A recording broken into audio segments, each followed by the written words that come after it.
Hello दोस्तों, पवन teaching centre में आपका स्वागत है। पेन पेपर हाथ में है, 8वां के हिस्ट्री के बुक साथ में, तो बन रहे पवन टीचिंग सेंटर के साथ पढ़ते रहें, आगे बढ़ते रहें। जैसा कि आप लोग देख रहे हैं, अतीत से वर्तमान भाग 3 हम लोग इसका चैप्टर 1 से लेके 8 तक कर चुके हैं। आज हम लोग इसको करने जा रहे हैं चैप्टर 9। और क्या कर चुके हैं?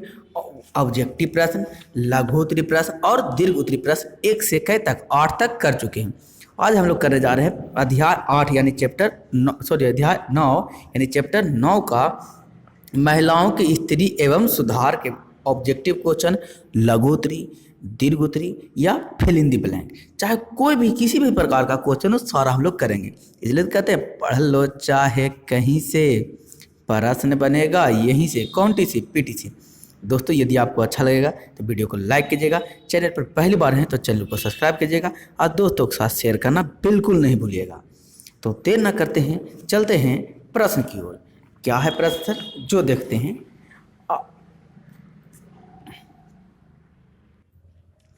प्रश्न फर्स्ट, क्या है प्रश्न फर्स्ट?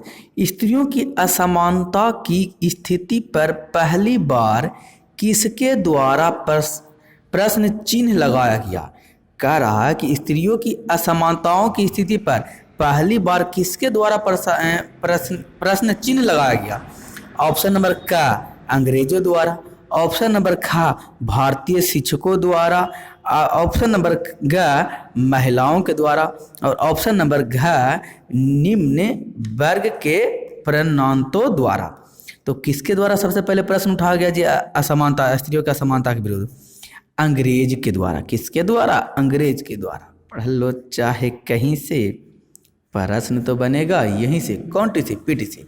दोस्तों, यदि आपको अच्छा लगेगा वीडियो तो लाइक कीजिएगा, चैनल पर पहली बार तो चैनल को सब्सक्राइब, दोस्तों के साथ शेयर करना बिल्कुल नहीं भूलिएगा। अगला प्रश्न कर रहा है प्रश्न संख्या 2, शिक्षा किस वर्ग की महिलाओं तक सीमित रहा? जो शिक्षा था किस वर्ग की महिलाओं तक सीमित रहा? ऑप्शन नंबर क, निम्न वर्ग। ऑप्शन नंबर ख, मध्य वर्ग। ऑप्शन नंबर ग, उच्च वर्ग। और ऑप्शन नंबर घ, इनमें से कोई नहीं। तो शिक्षा किस वर्ग की महिलाओं तक सीमित रहा? तो प्रश्न संख्या 2 का क्या हो जाएगा जी? क्या हो जाएगा? तो परीक्षा जो था कौन वर्गों तक? उच्च वर्गों तक क्या रहा? सीमित रहा। प्रश्न संख्या 2 का आंसर क्या हो जाएगा? क्या हो जाएगा।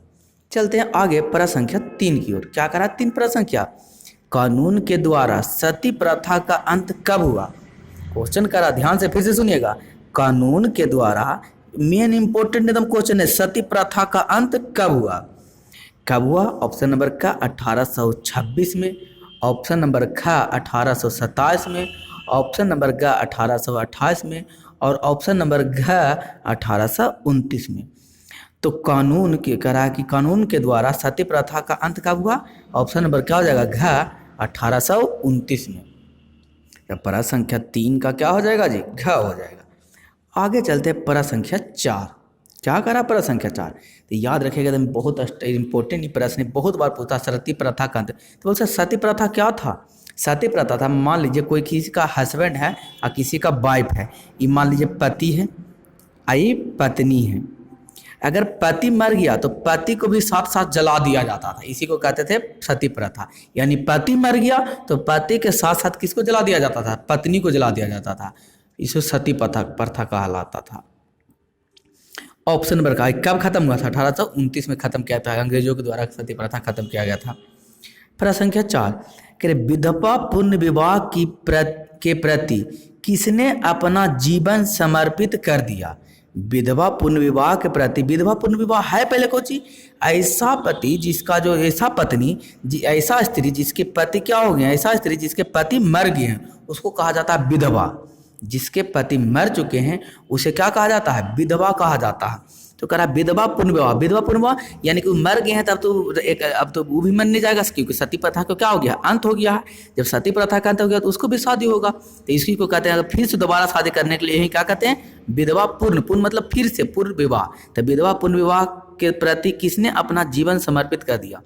ऑप्शन नंबर क, ईश्वर चंद्र विद्यासागर। ऑप्शन नंबर ख, दयानंद सरस्वती। ऑप्शन नंबर ग, राजा राम मोहन राय। ऑप्शन नंबर घ, सैयद अहमद खान। तो प्रश्न संख्या 4 का क्या हो जाएगा? तो ईश्वर चंद्र विद्यासागर ने अपना पूरा जिंदगी समर्पण कर दिया था किसके लिए? विधवा पूर्ण विवाह के लिए। प्रश्न संख्या चलते हैं 5 की ओर, जो ऑब्जेक्टिव के लास्ट प्रश्न है। बाल विवाह निषेध अधिनियम किस वर्ष पारित हुआ? ऑप्शन, बाल विवाह निषेध अधिनियम किस वर्ष पारित हुआ? ऑप्शन नंबर का 1926 में, ऑप्शन नंबर खा 1927 में, ऑप्शन नंबर ग 1928 में, और ऑप्शन नंबर घ 1929 में।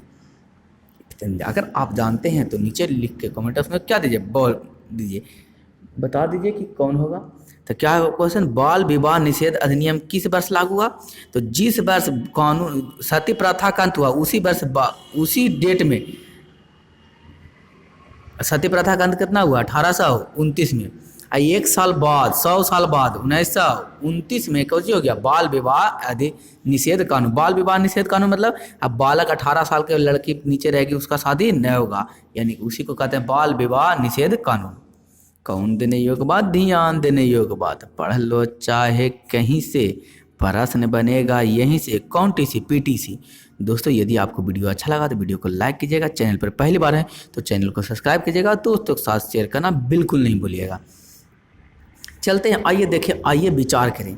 ये प्रश्न कई हुए? 5 प्रश्न हैं। महिला से में असमानता की स्थिति मुख्यतः किन कारणों से थी? सती प्रथा किस प्रकार का प्रथा है, विवाद है? इस सब को हम लोग क्या करेंगे, सभी क्वेश्चन 5 को हम लोग टाइपिंग करवा दिए हैं, जिससे एक एक प्रश्न का आसानी से बताया जाएगा, समझाया जाएगा, जिसमें आपको कोई दिक्कत नहीं होगा।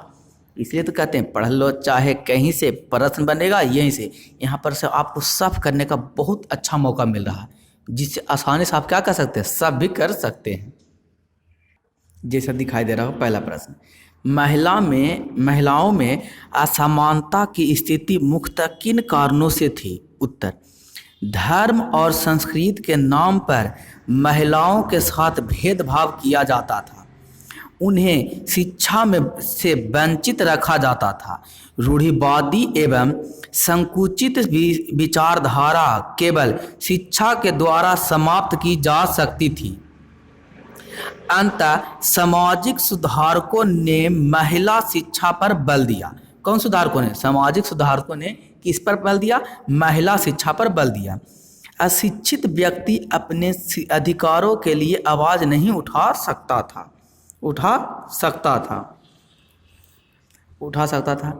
वह अपने साथ हो रही किसी भी असमानता के खिलाफ सशक्त विरोध नहीं कर सकता। अतः महिलाओं में असमानता की स्थिति मुख्यतः उनके अशिक्षित रहने के कारण थी। फिर धर्म व संस्कृति का हवाला देकर उन्हें पर्दे में रखा जाता था।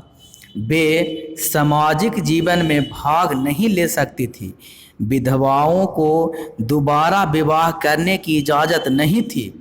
मृत पति के साथ उन्हें भी सती होना यानी पति के संग जलाकर मारना पड़ता था। अभी बता रहे थे सती प्रथा, सती होना यानी कि पति के संग जलाकर मार देना पड़ता था।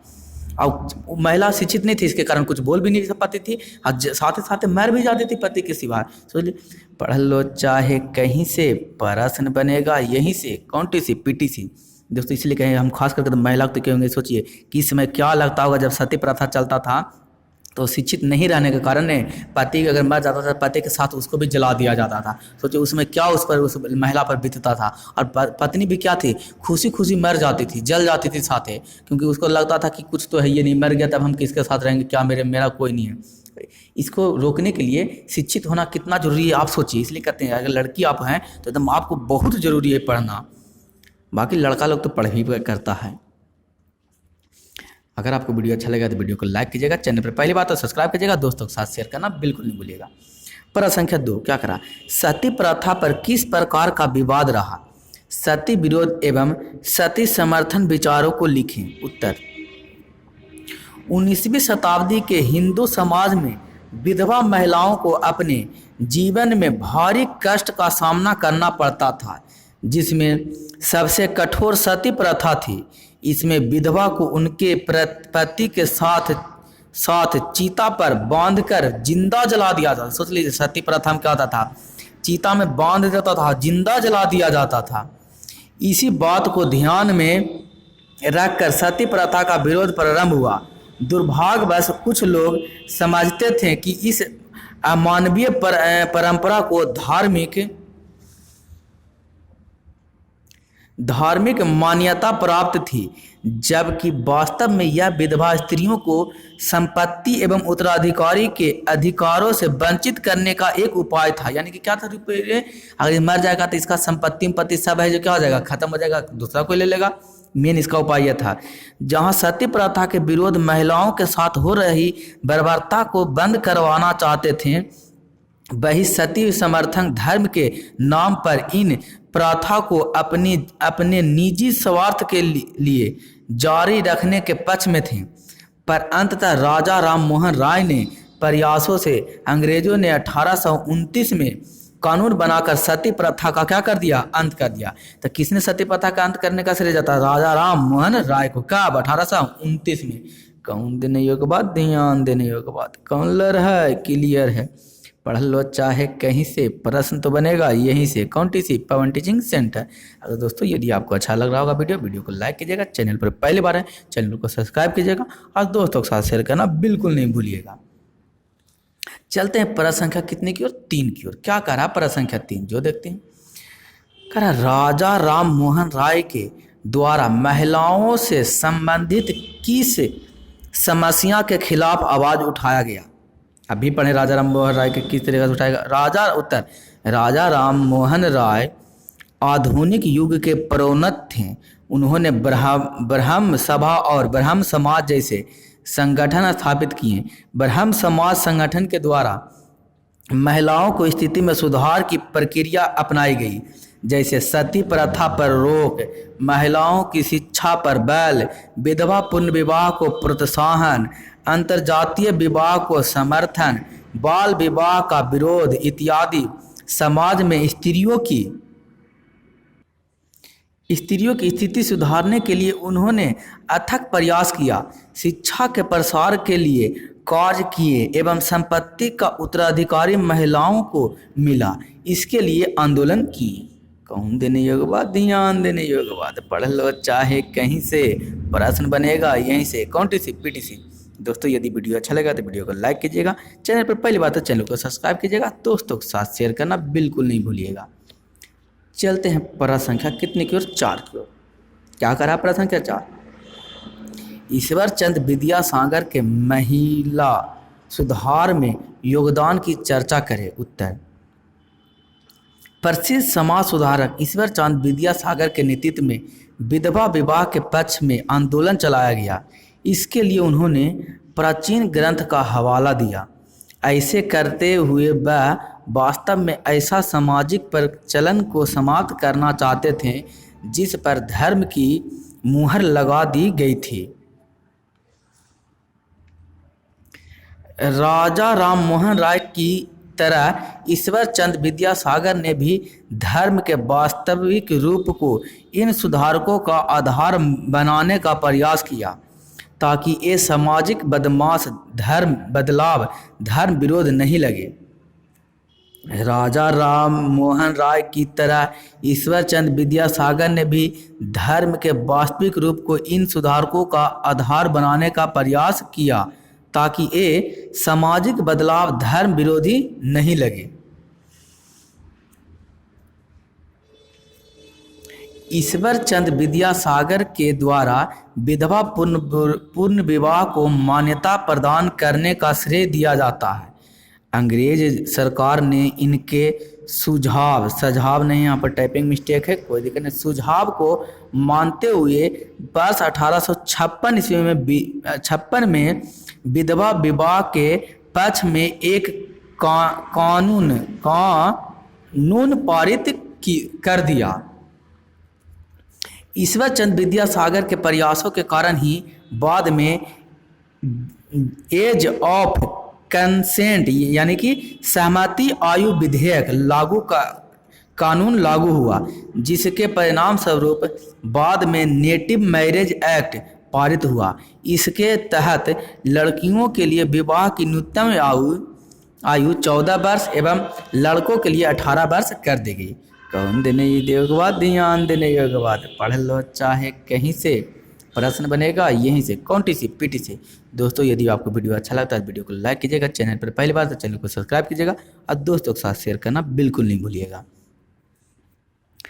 चलते हैं अंतिम प्रश्न, जो 5वां प्रश्न है, लास्ट प्रश्न क्या कर रहा है। स्वामी विवेकानंद ने महिला उत्थान के लिए कौन कौन से उपाय सुझाए।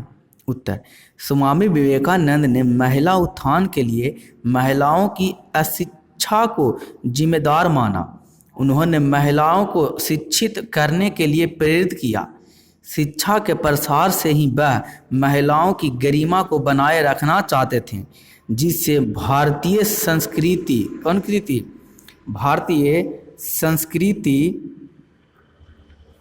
संस्कृति का आदर पश्चिमी जगत में स्थापित हो सके। कौन देने योग्य बात, ध्यान देने योग्य बात, पढ़ लो चाहे कहीं से, प्रश्न बनेगा यहीं से, कौन से पीटी से। दोस्तों यदि आपको वीडियो अच्छा लगता है तो वीडियो को लाइक कीजिएगा, चैनल पर पहली बार चैनल को सब्सक्राइब कीजिएगा, दोस्तों के साथ शेयर करना बिल्कुल नहीं भूलिएगा। अंत में मैं आपको यही कहूँगा, छोटे को प्यार दे, बड़े को सम्मान करें, अपना व्यक्तित्व इस तरीके से कायम रखें कि आपके साथ रह रहे स्त्री भी सुरक्षित महसूस कर सके। अंत तक आपका वीडियो देखने के लिए धन्यवाद। बन रहे पवन सिंह सेंटर के साथ, पढ़ते रहें यूँ आगे बढ़ते रहें।